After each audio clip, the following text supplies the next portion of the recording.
Hello to everyone. My name is NC Lightworker, and I am basically a light worker by trade. A light worker is someone who has received a calling from the Most High God and has been entrusted with the duty to light the pathway for God's people. I do not have any religious affiliation, nor am I affiliated with any group or organization. Also, I do not respond to any questions, comments, or emails because as a light worker, I am only here to present the information. This video is a continuation of the Inside the Matrix series and will mention concepts that were previously covered. Thank you for tuning in, and let's get started.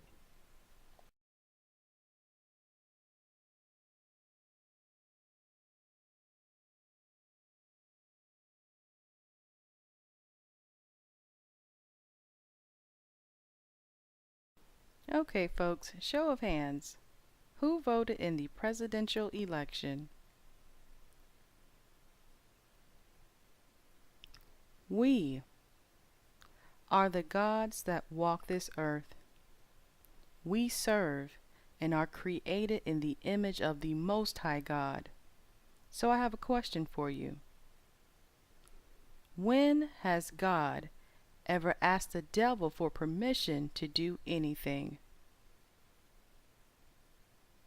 That's what you did when you voted. You were asking the devil for permission, asking the enemy to validate your existence, as if the breath in your body and the blood that flows through your veins wasn't enough. Of course, your vote did nothing, it changed nothing. What it did was confirm to the enemy that at that time you had no knowledge of your true identity as God, but that's okay, because you do now.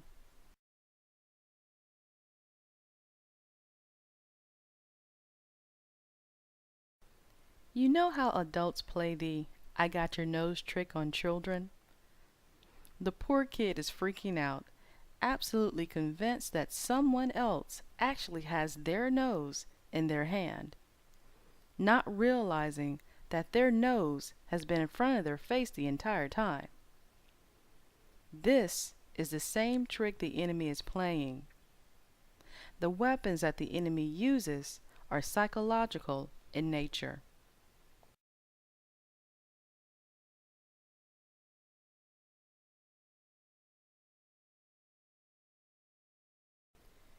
Truth is always within plain sight, literally right in front of your nose, and can be found when you study the meaning of words. Free, not subject to control or domination of another, not determined by anything beyond its own nature.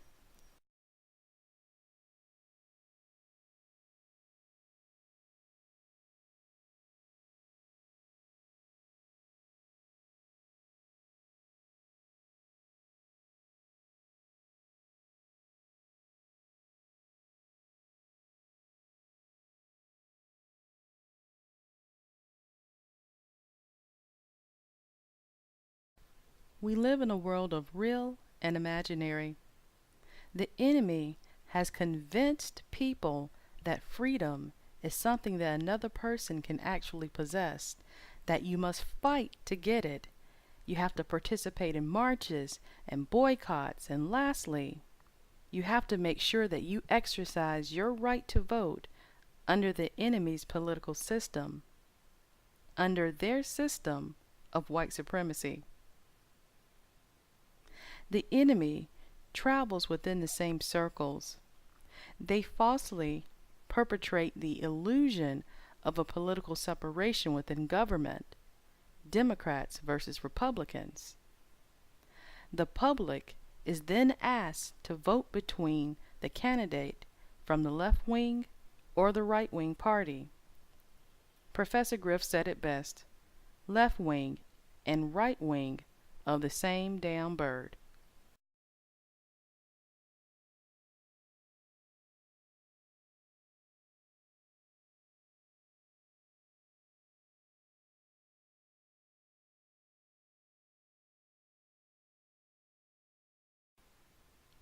Let me tell you a story about a man named Michael. Michael was born in Georgia in the late 1800s. Having attended Morehouse School of Religion, he would later become a very prominent Baptist minister in Atlanta. While in divinity school, he studied the King James Version of the Bible and stumbled upon something very valuable. He discovered the real meaning and purpose of Christianity and the Bible. Because of this, Michael had a choice to make. Choice number 1, to disconnect from religion and spiritually connect with the Most High God. Choice number 2, do nothing. Or choice number 3, join the Matrix. Michael chose to join the Matrix. There is an invisible hand behind every movement. Michael was very active in the civil rights movement during its early conception and encouraged his sons to do the same. In order for Michael to move up within the matrix, let's just say he had to make a few sacrifices. The first was his oldest son, whose real name was Michael King Jr., but he was known to the world as Martin Luther King Jr.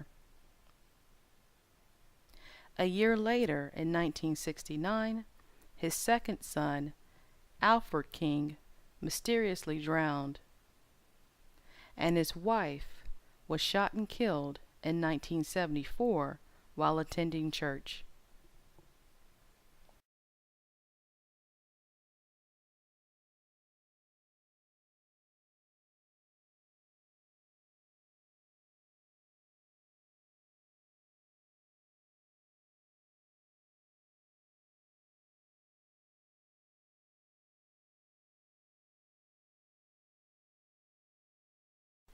Michael King Sr. gave himself and his oldest son the second name or alias of Martin Luther. At that time, Martin Luther King Sr. was the only living adult male with the last name King. Therefore, he was able to use his namesake in order to benefit from his son's assassination. Following the deaths of his two sons and wife, he played a notable role in the nomination of President Jimmy Carter. The enemy travels within the same circles. Martin Luther King Sr. entered the matrix through a social affiliation. He was now able to align himself with the blue bloods, the ones that are at the top of the matrix in America. FYI, President Jimmy Carter is of English descent. His family settled in Virginia in the 1600s, and he is also related to General Robert E. Lee.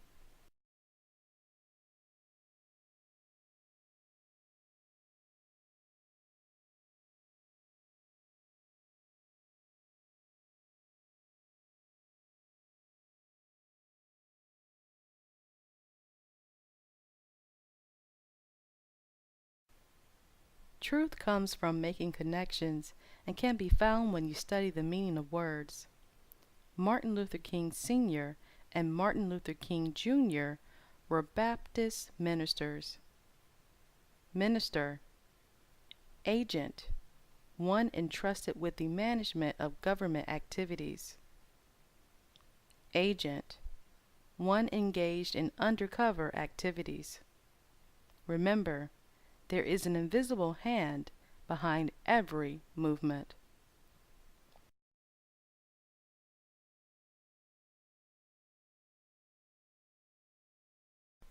We live in a world of real and imaginary. The novel Invisible Man by Ralph Ellison describes the inner workings of the Matrix and gives a detailed account into the process of joining the Matrix. Truth comes from making connections, and the majority of the connections that I was able to make came from reading this book.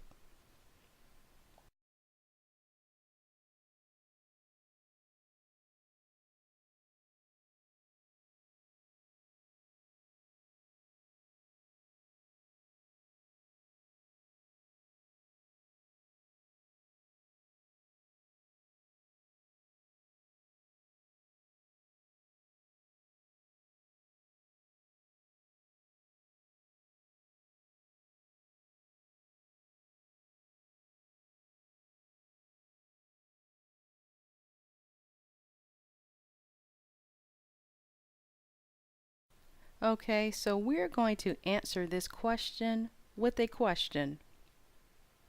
What do Christianity, the Civil War, and the Civil Rights Movement all have in common?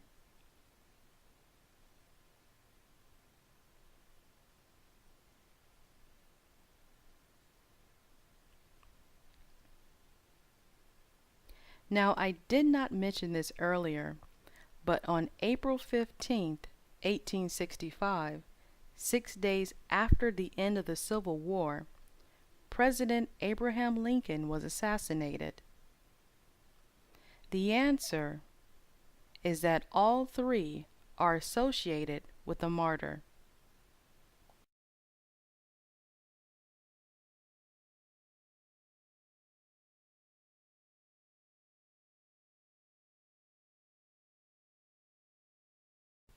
The main objective of the enemy's weapons is to convince you that the imaginary is real. The Bible, Christianity, the Civil War, and the Civil Rights Movement are examples of the imaginary being portrayed in the form of allegories and parables, and also through orchestrated historical events. In order for the enemy to make the imaginary seem real, they have to do something special. They have to breathe life into the imaginary. Having a martyr associated with the imaginary makes the imaginary seem real or valid. The concept of someone dying or giving their life for a certain cause appeals directly to your emotions. Your emotions are directly tied to your thoughts, and your thoughts dictate your actions, your movement. The weapons that the enemy uses are psychological in nature.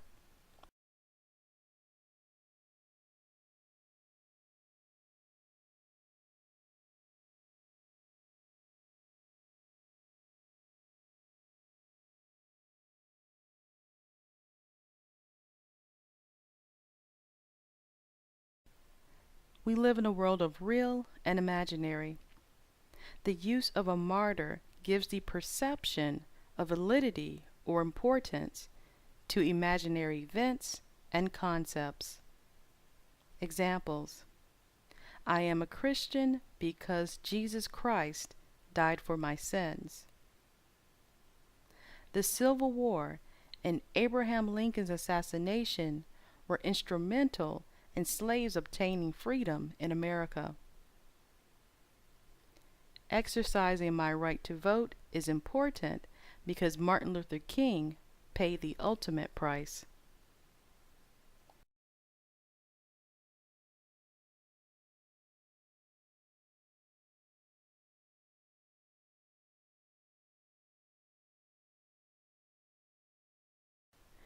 Martin Luther King Jr. was assassinated in 1968. So let's go back to our timeline to see how many years of freedom the enemy has left under the 400-year countdown. Wow, looks like they only have 32 short years of freedom left under the age of Pisces. I wonder what's next.